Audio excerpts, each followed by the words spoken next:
राधे राधे। कभी आपने सोचा कि भगवान श्री कृष्ण ने हमें दो ही प्रतीक क्यों दिए हैं?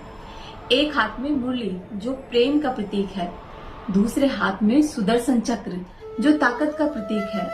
और बड़े आश्चर्य की बात यह है कि मुरली बहुत हल्की होती है और उस हल्की सी मुरली को भगवान श्री कृष्ण अपने दोनों हाथों से थाम कर रखते हैं। और वहीं सुदर्शन चक्र बहुत विशाल होता है, बहुत ताकतवर होता है और उसे भगवान श्री कृष्ण सिर्फ एक उंगली पर थामते हैं। और इसी रहस्य में हमारे पूरे जीवन का राज छिपा है। तो चलिए पहले मुरली के रहस्य को समझते हैं। जब भगवान श्री कृष्ण अपनी मुरली को बजाते हैं तब मुरली की धुन सुनकर दादुर, मोर, पपीहा, ग्वाल, बाल, गोपी सब के सब भगवान श्री कृष्ण की मुरली की धुन सुनकर आ जाते हैं। किसके कारण? प्रेम के कारण। मुरली में 7 छेद होते हैं और भगवान श्री कृष्ण उसी मुरली से दिव्य और मधुर संगीत निकालते हैं और इस बात का संदेश देते हैं कि रिश्तों में भले ही खामियां क्यों ना हो, पर उन्हें अगर थोड़ी समझदारी से निभाया जाए तो वो कभी बोझ नहीं बनते। प्रेम को केवल आधे मन से नहीं निभाया जा सकता। प्रेम को निभाने के लिए चाहिए पूरा दिल, पूरा विश्वास और उसे दोनों हाथों से थाम कर रखना। क्योंकि प्रेम में वो ताकत है कि दुनिया तो क्या, हम दुनिया बनाने वाले को भी रिझा सकते हैं।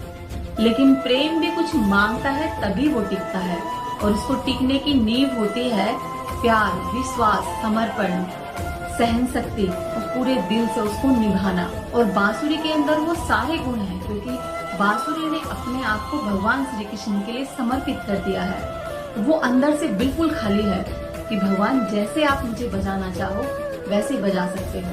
पर आजकल लोग प्यार चाहते हैं पर निभाना नहीं जानते। रिश्ते जल्दी बन जाते हैं पर टिकते नहीं हैं क्योंकि लोगों को लगता है प्यार मुस्कान और खुशी का नाम है। पर प्यार विश्वास मांगता है, प्यार समर्पण मांगता है जो बांसुरी के अंदर है। इसीलिए भगवान श्री कृष्ण उसको दोनों हाथों से थाम कर रखते हैं। तो चलिए अब बात करते हैं सुदर्शन चक्र की। सुदर्शन चक्र एक ऐसा शस्त्र है जिसे देखकर असुर कांपते हैं, जो पल भर में सृष्टि का विनाश कर दे, अधर्म का अंत कर दे। इतना विशाल, इतना शक्तिशाली, लेकिन फिर भी भगवान श्री कृष्ण उसको एक उंगली पर थाम कर रखते हैं। क्यों?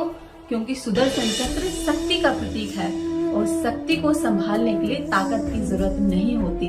पर देखो, अगर आज के इंसान के पास थोड़ी सी शक्ति आ जाए, फिर वो चाहे शक्ति पद की हो, प्रतिष्ठा की हो, पैसे की हो या फिर ज्ञान की हो, उस शक्ति को अपने अहंकार के हाथों से ऐसा पकड़ कर रखते हैं, फिर वो शक्ति ही एक दिन इंसान को निगल जाती है। और इसलिए भगवान श्री कृष्ण हमें सिखाते हैं कि शक्ति को संभालने के लिए ताकत की नहीं, बल्कि सरलता की, सहजता की, विनम्रता की और अहंकार रहित अपनेपन की जरूरत होती है। तभी वो शक्ति वरदान बन जाती है। आज हमारा जीवन भी इन्हीं 2 चीजों पर टिका है, प्रेम और शक्ति। अगर जीवन में प्रेम है तो रिश्ते मजबूत हैं और दिल शांत है, और अगर शक्ति है तो हम सुरक्षित हैं और सक्षम हैं। लेकिन अगर प्रेम को हल्के में लिया जाए और शक्ति को कसकर पकड़ लिया जाए तो हमारा जीवन हमारे लिए बोझ बन जाएगा। तो भगवान श्री कृष्ण का संदेश साफ है कि प्रेम को दोनों हाथों से पकड़ो और पूरी निष्ठा से निभाओ और शक्ति को अहंकार रहित होकर प्रयोग करो।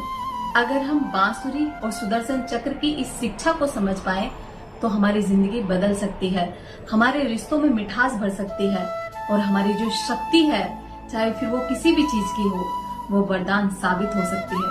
तो भगवान श्री कृष्ण का ये संदेश अगर आपको अच्छा लगा है, दिल को छुआ है, तो औरों तक जरूर पहुंचाओ, क्योंकि आज के हर व्यक्ति को भगवान श्री कृष्ण की इस शिक्षा की सबसे ज्यादा जरूरत है।